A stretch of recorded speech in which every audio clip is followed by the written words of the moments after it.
Ooh, who is this girl coming in here with the beat face? It's me. Luna is over at my parents for a little while because, she woke up screaming last night and just, I'm just really tired, and I haven't been doing as much self-care or spending as much time with myself as I should be doing. So that's what I needed to do. Today I am going to be making a video that I've been wanting to make for a little while. And it is answering the question about whether I am 100% vegan. So I've been seeing a lot of videos like this kind of circulating. I feel like the most well-known one is by Kalel, and I've been watching her for like a long time, since the Queen Beauty days. Was that a Queen Beauty? I think that's what it was. So I've been kind of following her since that whole time, and following her like veganism journey and all that jazz, and I've always really enjoyed her videos and her perspective and stuff. And she made a video in the last month or so talking about how she does not consider herself 100% vegan. She doesn't even know if she would call herself vegan, because she feels like the expectation of what a 100% vegan is basically impossible to be able to meet that. And she was just talking about how she gets a candy bar once every few months that obviously has dairy in it and stuff for nostalgic reasons, and yeah, just kind of sharing her experiences. And I've been seeing a lot of people making their own responses, whether it's on Instagram or on YouTube, and just sharing their perspective. And I wanted to give my little perspective. And I've been vegan for almost 2 years now. It'll be 2 years in January 2019, which is pretty crazy to think about. And before I got pregnant with my daughter, I had been kind of transitioning to veganism. So if you don't know anything about me, I have a lot of food allergies and intolerances. So I had already not been eating dairy for a long time, just because it fucked my stomach up. I also am gluten-free, soy-free, and peanut-free. I think that's it. Really, the transition wasn't really that difficult for me. I do come from a disordered eating past, and I've dealt with body dysmorphia and stuff, so that was kind of where things were made a little bit more difficult for me personally. While I was pregnant, I was eating all of the meats. I was literally eating, I don't even want to say it, Vienna sausages. I was craving them, and I ate them far too often. I'm so excited to get pregnant again and be able to have a vegan pregnancy and a healthy pregnancy for the most part. I'm not gonna go crazy if I can't tolerate certain things. And then after my daughter was born, about a couple months later, so she was born in April of 2016, and then 2017 was when I went vegan, and I basically went cold turkey. I stopped eating meat completely. At that point, I was really only eating fish. So we started by cutting out beef and turkey, and then we stopped eating chicken, and then the last thing we had was tilapia, and that was pretty much the last thing we were holding on to. I do have a husband. He is not 100% vegan. He's probably I don't even know. He basically just eats, he's a social meat eater and social dairy eater. He tries to avoid that because it bothers his skin. You guys want to see a video on how we deal with that difference in our relationship, along with other differences that we have in our relationship, because we're very similar, but we're very different at the same time. So if you guys want to see me talk about that, I can definitely do that. So yeah, we basically started the process by cutting out those different things, and then we got to the point where we just decided to stop getting tilapia. One of the factors to it was that it's just expensive to get meat, honestly.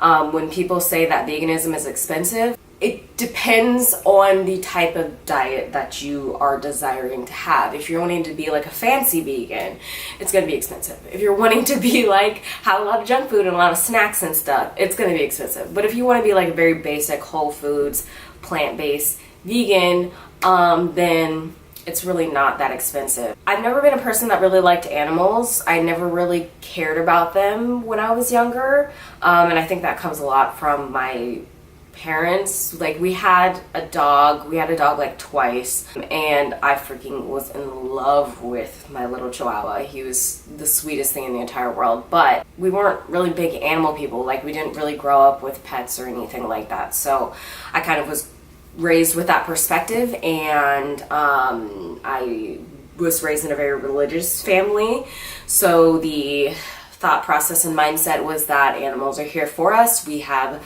dominion over animals, and they are inferior to human beings, so we're allowed to do whatever the fuck we want with them, basically. The more research that I started doing, and the more research that I started doing about other things, and just becoming more open-minded and learning more things about this world and the way that it works and the way that I personally work as a highly sensitive, empathic, intuitive person, I was realizing the magnitude of the effects that putting this living being that was murdered into my body. And it's so weird talking about this because I don't talk about it very much. It's not something that I'm like openly like an activist about. I just kind of like, oh yeah, I'm vegan. So I got to the point where I just wasn't comfortable putting that into my body. And then also the negative health effects was something that was a huge deal for me. We had already talked about raising my daughter as a vegan or plant-based, and we were both on board with that just because of, you know, the health aspect of it. And also the negative effects of the environment. That's a huge reason why my husband has cut his consumption a lot of dairy and animal products. He's not as like feeling connected to the animals as much, which is interesting because he actually grew up with a lot of animals, so it's kind of like the opposite for me, but that's a whole nother story. Yeah, so he's connecting more to like the environmental issues and the stuff that like factory farming is so fucked up. I honestly think that it has played a huge role in shaping who I am as a person right now. I have dealt with digestion issues for a very long time. When I went vegan, I believe that it started healing my body and it started healing my gut, where I had a very limited amount of foods that I can eat. I could eat for a long period of time because my body just couldn't process or digest foods. And I do really want to make a video of how I have facilitated healing my body when it comes to like IBS and digestion issues and stuff, because gut health is so fucking important. This played a huge role in healing my body when it comes to that. Also with my mental health, I feel like I said, I'm a very intuitive, highly sensitive person, so I feel like it was negatively affecting me emotionally when I didn't even necessarily realize. And that's something that's a little bit more like far off. People are like, okay. Basically, I was connecting with the animals, and I was like, especially after I had my daughter, I saw the like infamous video of a baby calf being taken away from its mama, and I still can't get through that video to this day because it just breaks my heart, and I couldn't even fucking imagine. I couldn't imagine what that would feel like. And like I said, I am a very empathetic person. So when a individual is feeling something, no matter whether they're a human being or a dog or a duck or a snail, or I'm a little bit still iffy about bugs. Like that's one thing that I'm like working on. But if they're feeling something, it's really difficult for me to not feel it as well. And I've gotten a lot better with it, where I'm not literally taken over in my entire body with other people's emotions, and I can't differentiate which are my emotions and which are other people's emotions. That's a whole nother story. Yeah, I was just feeling so connected to these beings that I had never really looked at as living beings with feelings and being able to feel pain. And that was a huge thing, is that when I saw slaughterhouse videos, when I saw blood, I wasn't thinking, oh, this is just an animal. It's just animal blood. It's not that big of a deal. You know, like I suddenly made the connection there that like there's blood all over the floor. Like it's it fucking rocked my world, man. Like, I'm not a type of person who likes horror movies. I don't like stuff like that. I can't deal with that. I can't, like, my brain can't process that stuff. And that was basically what it was like when I was seeing it. It was like a horror movie. And the fact that it's reality and it's normalized so intensely is even scarier. It's a little bit about my vegan journey. If I had to classify myself, like I said, we are leaning more towards like whole foods, plant-based. We still eat some processed foods. We usually save that for like the weekend where we have like fries and Beyond Burgers or like a vegan pizza or something. So we're not necessarily like 100% the healthiest people all the time, which I don't necessarily think that's a bad thing. We do get vegan ice cream and stuff. I'm personally feeling like I'm very connected to eating more of a like raw diet. I'm not going to be like 100% raw, but like during the day, I guess like raw till 4, during the day, and I intuitively eat. But I've been finding with myself during the day, I've been wanting more raw foods than cooked foods, because that's just what makes me feel better. So when it comes to this whole idea of whether you can be a certain percentage of vegan or not, I mean, for me personally, the definition of veganism says it all. Doing basically everything you can in your power to reduce the suffering of animals and living beings. Right now, I'm not at a place where I can avoid using electricity. I'm not off grid. I use a car. And I feel like a big argument in this whole thing with people who are like, oh, well, you can't be 100% vegan anyway, so what's really the point? The point is doing the best you can with what you have, and making the best of any situation, whatever that means for you. And for me, that means I can reduce my meat consumption. I can cut out meat and dairy. I can cut out meat and dairy out of my diet. It's not important to me. It's not vital. It's not food to me anymore at this point. And so cutting it out isn't even like, it's not even something that I consciously think about anymore. It's just like, that's just how it is. And then when it comes to like, oh, but you need to care about human beings. What about human beings? You care more about animals than you care about human beings. No, that's not how it is, because I can care about as many things as I want. Just like if I have multiple children, I will love all of them, and I will love my husband, and I will love my family, and I will love myself. Any amount that I care towards something doesn't diminish when there's more added to it, if that makes any sense. I can care about more than one fucking thing. Like, I can care about women's rights. I can care about rights as a black woman. I can care about LGBTQ rights. I can care about zero waste and being ethical when it comes to things that we buy and stuff. I can care about cruelty-free stuff. I can care about the environment. I can care about spirituality. I can care about whatever the hell I want. And I have this on my Instagram bio. My limit does not exist. My limit of the amount of things that I can put my energy towards in order to make my world and this planet a better place, my small action that can create a ripple effect for as many people as I fucking want it to, is going to make a difference. Doing something is better than doing nothing at all. You don't have to choose what you believe in. You don't have to choose which one you care about more than the other. We are capable of caring about all of the things. Yeah, everything's a process. Like, veganism was just a first step for me. It was the easiest thing I could do. The vegan couple, I think, they say veganism is not the most you can do, it's the least you can do. For me, it is the very least I can do because it's so easy. To me, anyway. I know that it is more difficult for some people. It's just a stepping stone to becoming a more ethical human being and being able to leave less behind and leave a legacy of leaving as little behind as possible. Isn't that what they do, like at Burning Man? Like, they don't leave any trace of themselves behind. I love that so much.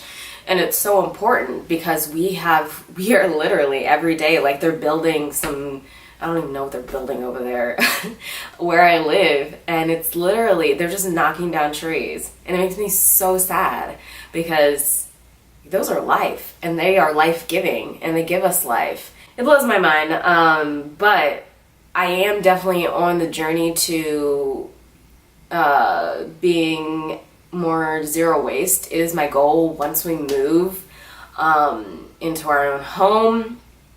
I'm going to make a garden.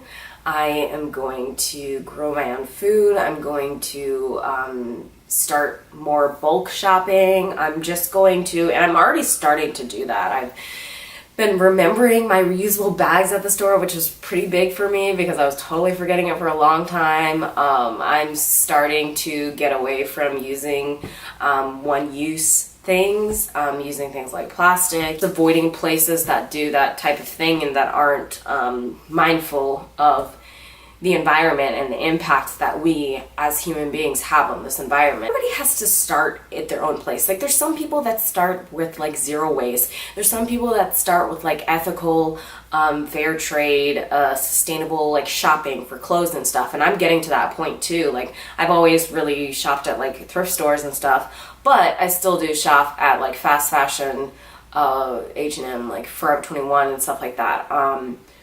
Honestly, most of my clothes and Luna's clothes are from Goodwill or like consignment shops. And that's, like I said, that's something that's like a work in progress. I'm definitely mindful of it. And I think that's a huge part of it, is just having the awareness and being conscious that every decision we make is going to have a ripple effect and is going to affect someone on this planet. Whether it's me buying clothes at H&M, affecting a factory worker, or me buying animal products affecting a cow or a pig or any other animals, or the environment, or people who live next to those pig farms. Even like the supply and demand when it comes to like buying organic food, and the fact that the pesticides and GMO and all of that stuff. Everything I do affects someone. We are not the only people on this planet. And we need to stop thinking that we are. We need to stop thinking that we are superior to anyone else. Because we're all in this together, honestly. My biggest focus is leaving a legacy for my children. To be mindful of who they are and what they are doing, and to be aware and conscious of all of the decisions they make, whether it's going to a certain grocery store rather than going to a farmer's market, whether it's shopping online at a big retail store or shopping from a small business, or whether it's being kind to somebody, whether it's supporting a certain industry. I just want every thought conscious and to be mindful, because we make so many decisions on a daily basis that we don't even think about. And even if we do think about them, we think about them in a way that isn't from us. It's not actually our thoughts and how we feel about certain things. It's how other people have told us how to feel about certain things. So I think taking a step back and really thinking about, okay, well, what do I care about? My mom told me that animals weren't important and that she didn't care about them. But how do I feel? You know? You don't have to be the same as anybody in your family, and that's okay. It's fine to be different. And for a long time, I felt embarrassed and I felt shame when I had allergies, and when I'd have to refuse food when I would go to people's houses or around family. I can't control that. And I feel like that really prepared me for where I am right now. I can be proud and confident about who I am and realize that everybody's different. And it's okay for me to feel strongly about things that I feel strongly about, and there's nothing wrong with that. So this was a much longer video than I was planning on it being. My foot's asleep. But I just really wanted to share all of that with you. Fuck what other people think. Honestly, nobody has anything to do with you. How somebody feels has nothing to do with you. If anybody is offended or hurt by you not eating their food or not wanting to shop at a certain place with them, fuck them. It's not about them, it's about you. Are you happy with how you're living your life? That's all that matters. So I hope you guys enjoyed this video. Let me know what you think of it down below. Let me know your opinions and views. And yeah, I'll see you guys in the next video. Love you.